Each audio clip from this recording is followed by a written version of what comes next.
Lymphomas. तो इसका scenario सबसे पहले आप देख लें, ये पीडियाट्रिक्स में से SAQ आया हुआ है इसका।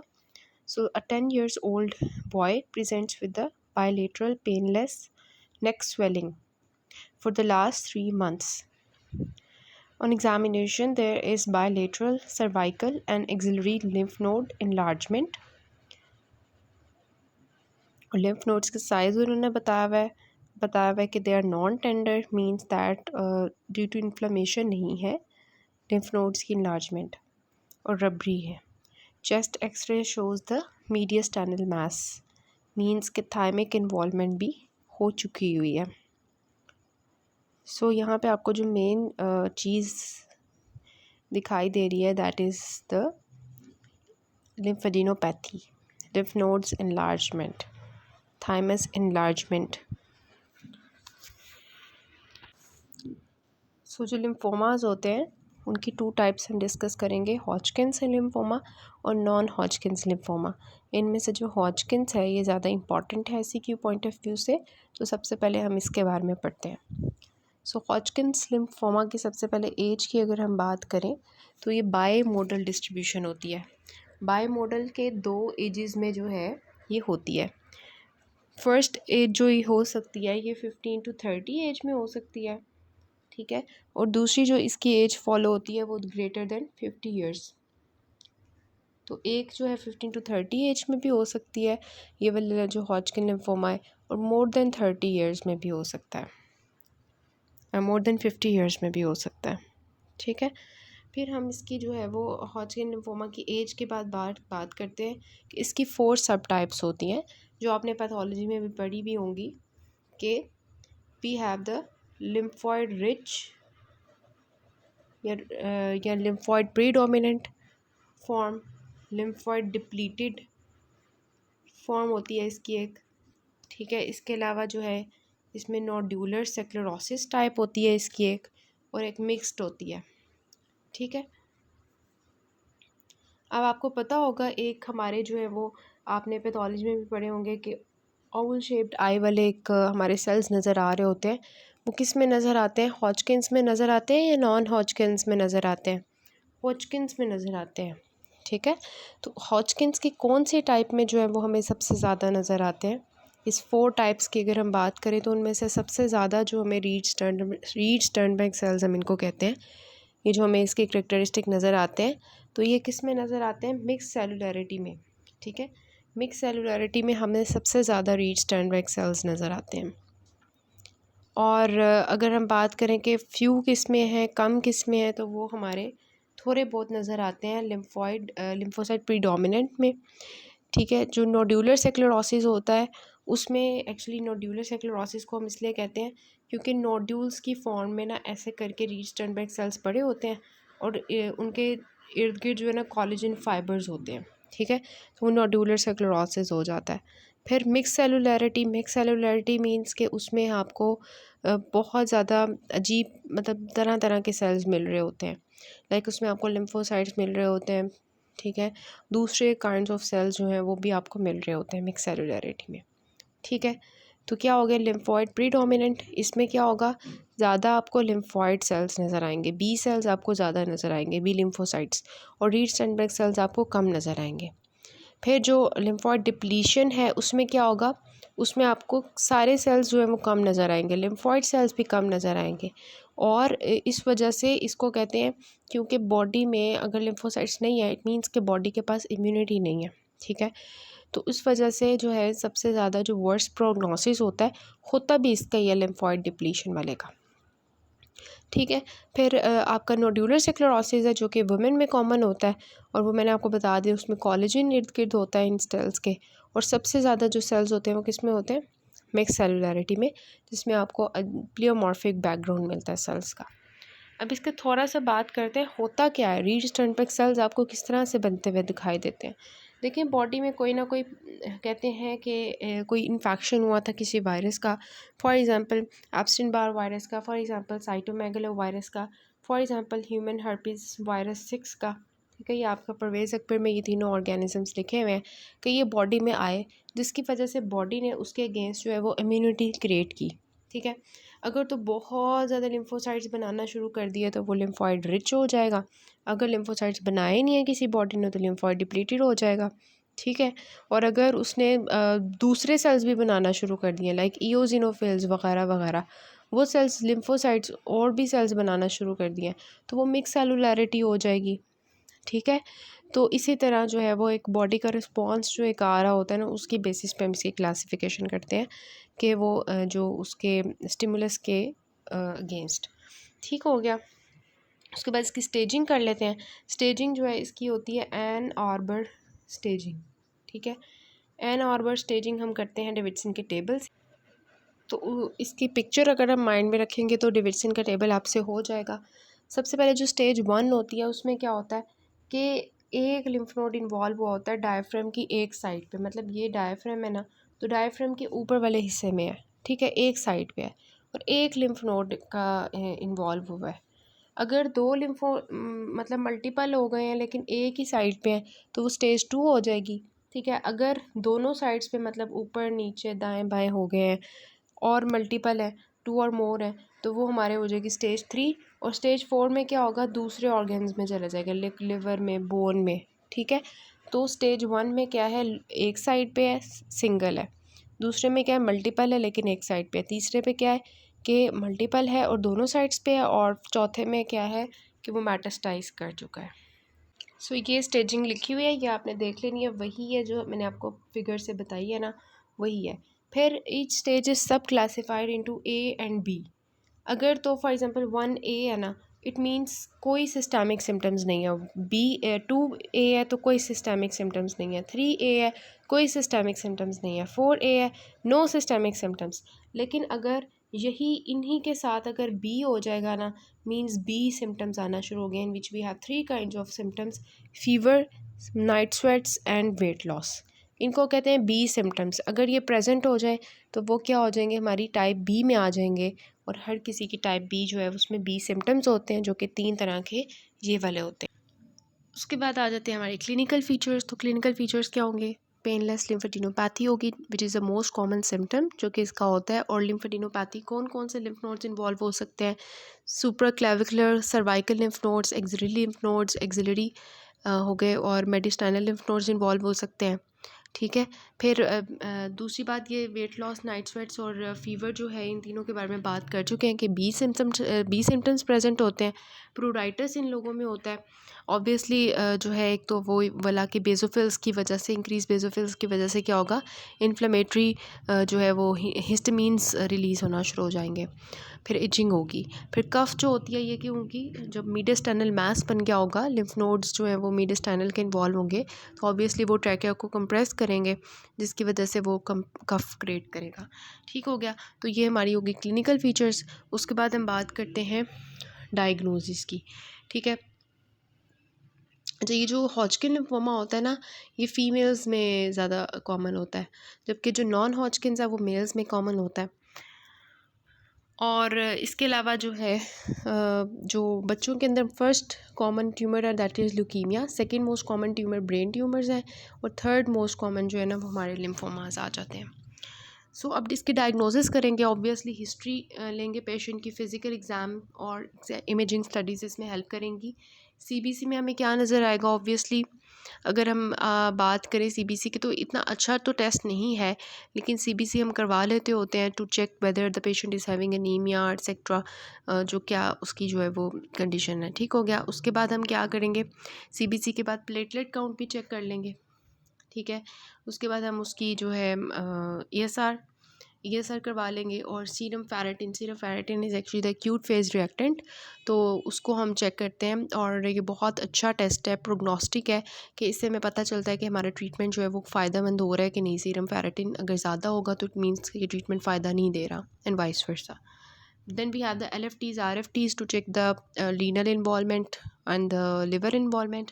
LDH लेवल अगर जितना ज़्यादा होगा उतना ज़्यादा प्रोग्नोसिस गलत होगा, मतलब बैड प्रोग्नोसिस होगा। फिर lymph node biopsy is very much important in this case, obviously कि लिम्फ नोड बायोप्सी हम करेंगे कि जो लिम्फ नोड लार्ज हुआ होगा उसकी हम बायोप्सी कर लेंगे, तो उसमें ऑब्वियसली हमें रीड स्टेनबर्ग सेल्स नज़र आ जाएंगे, ठीक है। और मतलब एक्सीजनल बायोप्सी हम करते हैं। और फिर we have the obviously chest x-ray हम करेंगे, ठीक है, सीटी स्कैन करेंगे नेक, चेस्ट एंड एब्डोमेन का। और ये क्यों करते होते हैं? लिम्फ नोड की इन्वॉल्वमेंट चेक करने के लिए। कौन कौन से लिम्फ नोड्स इन्वॉल्व हुए हैं। बोन मैरो बायोप्सी कर लेंगे बोन मैरो इन्वॉल्वमेंट को चेक करने के लिए। और सीबीसी का हमने बताया ना, सीबीसी के अंदर आपको क्या मिलेगा? ल्यूकोसाइटोसिस मिलेगी कि ल्यूकोसाइट ज़्यादा हुए होंगे, ऑब्वियसली लिम्फोमा बना हुआ है। और ईओसिनोफिल ज़्यादा मिलेंगे, सेल्स ज़्यादा मिलेंगे जो ज़्यादा होने होंगे वो वाले, ठीक है। और ये सारा हो गया। पेट जो होता है ना, ये वाला पॉजिटिव इमिशन टोपोग्राफी, ये एक्चुअली आपकी स्टेजिंग और क्लासिफिकेशन में हेल्प करता है ट्यूमर के, ठीक है। और बोन मैरो बायोप्सी ये नहीं है कि हर पेशेंट की करें, जो 3rd और 4th स्टेज के लोग होते हैं या बी सिम्टम्स के साथ आते हैं उनकी हम जो है बोन मैरो बायोप्सी करते हैं, ठीक हो गया। उसके बाद आ जाते हैं इसके ट्रीटमेंट की तरफ। तो ट्रीटमेंट में जो स्टेज 1 और स्टेज 2 होती है इसकी, उसमें हम रेडियोथेरेपी करते हैं मेन। और जो स्टेज 3 एंड स्टेज 4 होती है उसमें वी हैव कीमोथेरेपी। लेकिन जो बी सिम्टम के कोई भी लोग होंगे, वो 1 के भी होंगे ना, लेकिन बी सिम्टम्स के साथ आ रहे होंगे, उनके अंदर हमने कीमोथेरेपी ही करनी है। और कीमोथेरेपी में we have the ABVD CHOP rituximab, ठीक है। ABVD में क्या क्या आ जाता है? एड्रियामाइसिन आ जाता है जिसको हम डॉक्सोरूबिसिन कहते हैं, ब्लियोमाइसिन आ जाता है, विनक्रिस्टिन आता है, एंड D फॉर डी कार्बाजीन, ठीक है। तो एड्रियामाइसिन, ब्लियोमाइसिन, विनक्रिस्टिन एंड डा कार्बाजीन, ठीक है। और जो चॉप है ये आपका स्टेपा पे लिखा हुआ है साइड पे, ये आपका नॉन हॉजकिंस में भी यूज़ होता है। C for cyclophosphamide, H for hydroxydaunomycin मतलब doxorubicin, O for oncovin which is vincristine, and P for prednisone, ठीक है। ये हमारी थेरेपी होती है। अगर रेडियो थेरेपी के बावजूद रिलैप्स हो जाए कैंसर का, तो फिर हम किसकी तरफ शिफ्ट हो जाते हैं? कीमो की तरफ, ठीक है। लेकिन अगर कीमो को भी रिलैप्स कर लेती है डिज़ीज़, तो फिर हम क्या करते हैं? एक्स्ट्रा डोजेस इंक्रीज़ कर देते हैं कीमोथेरेपी की अमाउंट को, और बोन मैरो ट्रांसप्लांटेशन कर देते हैं, ठीक हो गया। तो ये हमारी जो है वो हॉजकिंस थी। सिंपली लिम्फोमास होते क्या हैं, कौन कौन सी टाइप्स होती हैं, एज कौन सी है, बाईमोडल डिस्ट्रीब्यूशन कौन से सब टाइप्स हैं, स्टेजिंग क्या है, क्लिनिकल फीचर्स क्या है, स्टेजिंग जो हमने वो टेबल देखा डेविडसन का, और डायग्नोसिस हमारी ये सारी चीज़ें हैं, और ट्रीटमेंट वी हैव दिस, ठीक हो गया। So this is the Reed-Sternberg cell which is found in the Hodgkin's lymphoma. Also here ये वाला जो है पैथोलॉजी हम डिस्कस कर चुके हैं इसको बहुत, ये Reed-Sternberg cells हैं। सो ये आपका जो है सर्वाइकल लिम्फ नोड्स आपको शो कर रहे हैं जो कि इनलार्ज हुए में है, ठीक है। अब नॉन हॉजकिंस की जो एक करेक्टरिस्टिक चीज़ होती है हॉजकिन से डिफ्रेंशिएट, वो ये है कि ये मल्टीपल नोड्स को इन्वॉल्व करता है। मतलब एक नोड इसने ये किया, एक ने अजीब अजीब डिस्टेंट जगहों पे इसने नोड्स को इन्वॉल्व करना होता है। लेकिन जो हॉजकिंस होता है ना, वो ऐसे नहीं ये आपकी परवेज़ अकबर की बुक है, इसमें भी आपको बताया हुआ है कि हॉजकिंस में क्या है कि करीब वाले के पास जाएगा, अगर ये वाला लिम्फ नोड इन्वॉल्व है तो उसने अपने साथ वाले को इन्वॉल्व करना है। लेकिन नॉन हॉजकिन में क्या है, छलांग लगा के जहाँ दिल करेगा घूमेगा बॉडी में, ठीक है। तो नॉन हॉजकिंस में डिस्टेंट साइड पे जाता है और हॉजकिंस में बिल्कुल साथ वाले में जाता है। हॉजकिन आपका ज़्यादा इंपॉर्टेंट था एज आई सेड। अब नॉन हॉजकिंस की बात करते हैं, इसमें वो बायमोडल डिस्ट्रीब्यूशन जो हॉजकिंस में थी वो यहाँ पे नहीं है। यहाँ पे जो है एज जो होती है वो मोस्ट कॉमनली आपकी जो है वो होती है, मतलब उस तरह से नहीं है, लेकिन जितनी ज़्यादा एज इंक्रीज़ होती रहती है उतनी ज़्यादा इसके इंसिडेंस बढ़ जाता है। रिस्क फैक्टर्स की बात करें तो कौन से हैं आपके स्टेप पे लिखे हुए हैं? HIV एड्स है, इम्यूनोसप्रेशन है, लाइक किसी का ऑर्गन ट्रांसप्लांट के रिसिपेंट्स होते हैं उनको ये बन जाता होता है, या वायरल इन्फेक्शंस, ठीक है, जिस तरह से उनके थे। एच पाइलोराई गैस्ट्राइटिस आपको पता है वो लिम्फोमा बनाता होता है। इसी तरह ऑटोइम्यून डिजीज़ होती हैं कुछ, like we have the muco associated lymphoid tissue या Hashimoto thyroiditis, they also lead to this, ठीक है। और जो हेलिकोबैक्टर पाइलोराई का होता है गैस्ट्राइटिस, उसको फिर गैलीथ्रोमाइसिन एमोक्सिसिलिन ट्रीट करते हैं ताकि वो लिम्फोमा में कन्वर्ट ना हो जाए। सो इसके रिस्क फैक्टर्स हैं जनरल से। ये जो नॉन हॉजकिन है इसको जस्ट आपको MCQs के लिए गो थ्रू करना है, ठीक है। क्लिनिकल फीचर्स, अच्छा क्लासिफिकेशन इसकी जो है वो हम करते हैं बाद में। क्लिनिकल फीचर्स देखें वही है, लिम्फेडिनोपैथी है, पेनलेस, और ये बी सिम्टम्स आ रहे हैं, प्लूराइटिस कफ है। इसके अलावा आपको हेपेटोस्प्लीनोमेगाली, क्योंकि ये थोड़ा सा ना ख़तरनाक किस्म का होता है, तो इस वजह से इसमें हेपेटोस्प्लीनोमेगाली भी आपको मिलती है, नीमिया थ्रोम्बोसाइटोपिनिया भी मिल रहा होता है, ठीक है। अब इसमें जो लिम्फ नोड्स होते हैं ना वो आपको बहुत ही फर्म मिलते हैं, मतलब सख्त किस्म के, और वो जैसे वार्म टेंडर रेड नहीं होते जैसे इन्फेक्शन में होते हैं, बिल्कुल सख्त किस्म के लिम्फ नोड्स आपको मिलते हैं, ठीक है। और समटाइम्स आपको ये बाकी सिम्टम्स नहीं मिल रहे होते, सिर्फ पेनलेस लिम्फेडिनोपैथी ही मिल रही होती है, जिससे आप इसकी तरफ जाते हो। डायग्नोसिस सेम वही होगा, इसका भी वही सारी होगी कि हिस्ट्री वगैरह ले ली हमने, ठीक है। और लिम्फ नोड बायोप्सी हम लेंगे तो उसमें हमें जो है वो करेंगे हम, और बेस्ट इनिशियल टेस्ट होता ही है lymph node biopsy. Chest x-ray और सीटी स्कैन है, और उसी तरह बोन मैरो बायोप्सी है। और इसमें आपको जो है वो ये थोड़ी सी चीज़ें एक्स्ट्रा हैं कि सीरम इलेक्ट्रोलाइट्स आप करवा लोगे, uric acid level, CSF cytology करवाओगे, ठीक है, क्योंकि ये थोड़ा सा ना स्प्रेड कर रहा होता है बॉडी में, ज़्यादा ख़तरनाक होता है। सो जब CSF की भी नॉर्मल इन्वॉल्वमेंट चेक कर लेते हैं हम, और बाकी सारे ये देख लें वही है सेम। बोन की इन्वॉल्वमेंट को चेक कर लेते हैं, बोन स्कैन से अल्ट्रासाउंड कर लेते हैं बॉडी में, और ये बाकी सारा वही है। ALP भी हमें इसमें रेज मिल रहा होता है, which actually tells us the bone and the liver involvement, alkaline phosphatase. Treatment इसका क्या होगा? ट्रीटमेंट इसका जो है वो वही है, चॉप एंड रेडिएशन थेरेपी है, वी हैव द कीमोथेरेपी, और इसके अलावा रिटुक्सीमैप। चॉप की हम बात कर चुके हैं क्या चीज़ है, ठीक हो गया। अच्छा, इसकी क्लासिफिकेशन का आपको एक टेबल मिलेगा स्टेप अप पे, वो आपने जस्ट एक दफ़ा गो थ्रू कर लेना है फॉर MCQs। लेकिन उसमें यही है कि लो ग्रेड होता है, इंटरमीडिएट और हाई ग्रेड होता है। लो ग्रेड में we have 2 types, we have the small lymphocytic leukaemia lymphoma and the follicular type, ठीक है। और इंटरमीडिएट में डिफ्यूज़ लार्ज सेल होता है, और जो हाई ग्रेड होता है उसमें लिम्फोब्लास्टिक लिम्फोमा, बर्किट लिम्फोमा होता है। और मिससेलेनियस में we have the mycosis fungoides Sezary syndrome, HIV associated lymphoma, ठीक है। अब जो लो ग्रेड होता है उसमें जो स्मॉल लिम्फोसिटिक है उसके बारे में आपको पता होना चाहिए कि it is closely related to CLL, जो क्रॉनिक लिम्फोसाइटिक लिम्फोमा होता है उसके साथ ही रिलेटेड होता है। और जो फॉलिकुलर होता है ये मोस्ट कॉमन फॉर्म होती है इसकी, नॉन हॉजकिंस लिम्फोमा की, और पेशेंट ज़्यादातर जो है पेरिफेरल लिम्फोडेनोपैथी के साथ आते हैं। जो ये डिफ्यूज़ टाइप है इसमें भी हैव द B सेल ज़्यादा आपको मिल रहे होते हैं, और पेशेंट्स को लार्ज एक्स्ट्रा नोडल मास मिलता है। और जो हाई ग्रेड होता है लिम्फोब्लास्टिक लिम्फोमा, ठीक है, वो ज़्यादातर ये T सेल का होता है। Diffuse large cell B cell का था, ये T सेल का है, ठीक है। और ये प्रोग्रेस करता है टू द टॉल, ठीक है, जो है एक्यूट लिम्फोसाइटिक लिम्फोमा। बर्किट लिम्फोमा जो है इसकी आपने पता है कि B सेल लिम्फोमा होता है, और इसमें आपको पता है कि वो ट्रांसलोकेशन होती है क्रोमोसोम्स की 8-14, ठीक है। फॉलिकुलर में किसकी थी? 14-18, 4-14-18, और इसमें किसकी है? 8-14, ठीक है, ट्रांसलोकेशंस। और उसके बाद मिससेलेनियस में we have the mycosis fungicides which is also T cell lymphoma of the skin, और उसमें आपको स्किन की जो है एक्जिमेटस रिएक्शंस मिल रहे होते हैं, उसके ऊपर लियंस मिल रहे होते हैं, और क्रिब्रिफॉर्म शेप्ड इसके लिम्फोसाइट्स होते हैं। सीजरी सिंड्रोम में भी आपको स्किन की इन्वॉल्वमेंट मिलती है और ब्लड की इन्वॉल्वमेंट मिलती है, और HIV एसोसिएटेड जो है उसमें ऑब्वियसली इसका बहुत ज़्यादा पुअर प्रोग्नोसिस होता है, और ये बहुत लार्ज होता है। तो इसमें यही पूछा हुआ है what is your diagnosis, so it will be Hodgkin's lymphoma and how will you investigate. Investigation की चीज़ें मैंने आपको बता दी हैं जो आपने इसमें लिखनी है। एक दफ़ा आप इसको स्टेप अप से रीड कर लें, और इसके अलावा जो है मैं आपको कुछ चीज़ें बता देती हूँ। ये डिफरेंस देख लें हॉजकिन्स नॉन हॉजकिन्स का, इसमें से कोई MCQ बन सकता है। दिस 2 ये भी देख लें। एडवर्स इफेक्ट ऑफ कीमोथेरेपी क्या क्या हो सकता है जो हम दे रहे हैं। ये डॉक्सोरोबिसिन बहुत इंपॉर्टेंट है, इसलिए हम इन लोगों की ना ये जो कॉज कर रहा होता है कार्डियोमायोपैथी, तो इन लोगों की फिर हमने बहुत एहतियात करनी होती है, कार्डिक टॉक्सिसिटी को चेक करते रहना होता है जब हम ये दे रहे होते हैं ड्रग, ठीक है। तो इसके लिए हम जो है वेंट्रिक्युलोग्राम करवाते हैं। ये वाला इंट्रोडक्शन देख लें बस, ये भी एक दफ़ा देख लें। डेविडसन का टेबल है, कोई MCQ आपका आ जाए इसमें से, ये वाला भी ये करवा दिया।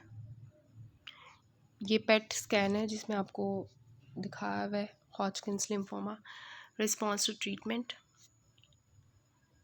ठीक है। इसमें आपको CT गाइडेड जो है रेट्रोपेरिटोनियल नोड्स इन्वॉल्वमेंट दिखाई हुई है। ये भी टेबल देख लें फॉर MCQs। ये भी आपको नॉन हॉजकिन्स जो हाई ग्रेड लिम्फोमा है ना वो दिखाया हुआ है, X ray lymphadenopathy, right sided but pleural effusion in the lymphoma, ये भी आपको मिल सकती है, इफ्यूएन मिल रही है। So this is all about the lymphomas. इसको एक दफ़ा आप स्टेप अप से रीड कर लें, और जो है आपका परवेज़ अकबर, उससे एक दफ़ा रीड कर लें तो आपके क्वेश्चंस अटेम्प्ट हो जाएंगे। So this is all about it.